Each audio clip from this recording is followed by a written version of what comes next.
ಮುಖ್ಯ ಶರಣಿ ನೀಲಮ್ಮ ಅವರಿಗೆ ನುಡಿ ನಮನ. ಅಮ್ಮನ ಮಮತೆಯ ಮೂರ್ತಿಯಾಗಿ ಅರಳಿದವರು ನೀಲಮ್ಮ.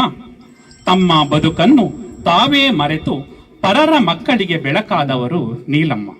ಬಹುಶಃ ನೀಲಕ್ಕವ್ರು ಏನಾಗಿದ್ರು ಅಂತ ನಿಮ್ಮೆಲ್ಲರಿಗೂ ಗೊತ್ತಿದೆ. ಅವರು ಅಂಗನವಾಡಿ ಸಹಾಯಕಿಯಾಗಿ ಅವರು ಅಮ್ಮ ಆಗದೆ ಹೋದ್ರು ಕೂಡ ಊರಿನ ಎಲ್ಲಾ ಮಕ್ಕಳಿಗೂ ಕೂಡ ಅಮ್ಮನಾಗಿದ್ದಾರೆ. ಪರರ ಮಕ್ಕಳಿಗೆ ಬೆಳಕಾದವರು ನೀಲಮ್ಮ.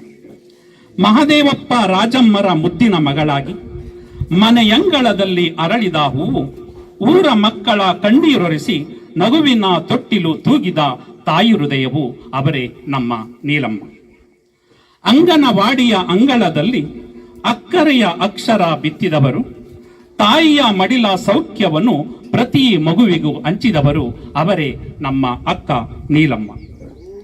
ವಿವಾಹವಾಗದ ಬದುಕಾದರೂ ವಾತ್ಸಲ್ಯದ ಸಾಗರವಾಗಿದ್ದವರು, ಸ್ವಂತ ಮಕ್ಕಳಿಲ್ಲದಿದ್ದರೂ ನೂರಾರು ಮಕ್ಕಳ ಹೃದಯದಲ್ಲಿ ಅಮ್ಮನಾಗಿದ್ದವರು ಅವರೇ ಅಕ್ಕ ನೀಲಮ್ಮ. ಸುಮತಿ ಭಾಗ್ಯ ಸಹೋದರಿಯರಿಗೆ ಸ್ನೇಹದ ನೆರಳಾಗಿದ್ದವರು, ನಟರಾಜು ತಮ್ಮನ ಕಂಡರೆ ಮುಗಿಲು ಮುಟ್ಟುವ ಮಮತೆಯಾಗಿದ್ದವರು ಅವರೇ ಅಕ್ಕ ನೀಲಮ್ಮ. ನಿಮ್ಮ ನಗು ನೆನಪಾದಾಗ ಇಂದಿಗೂ ಕಣ್ಣುಗಳು ತೇವವಾಗುತ್ತವೆ. ನಿಮ್ಮ ಸೇವೆಯ ಹೆಜ್ಜೆ ಗುರುತುಗಳು ಊರ ಹೃದಯದಲ್ಲಿ ಶಾಶ್ವತವಾಗಿರುತ್ತವೆ.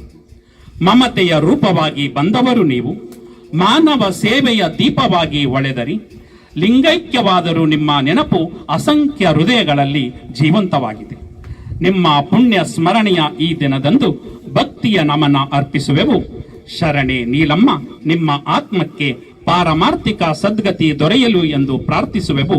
ಅಮ್ಮ ಎಂದು ಕರೆದ ಮಕ್ಕಳ ಪ್ರೀತಿಯಲ್ಲೇ ನೀಲಮ್ಮನವರ ಬದುಕಿನ ಮಹತ್ವ ಶಾಶ್ವತವಾಗಿ ಉಳಿದಿದೆ ಅಂತ ನಾವು ಈ ಸಂದರ್ಭದಲ್ಲಿ ಭಾವಿಸುತ್ತೇವೆ.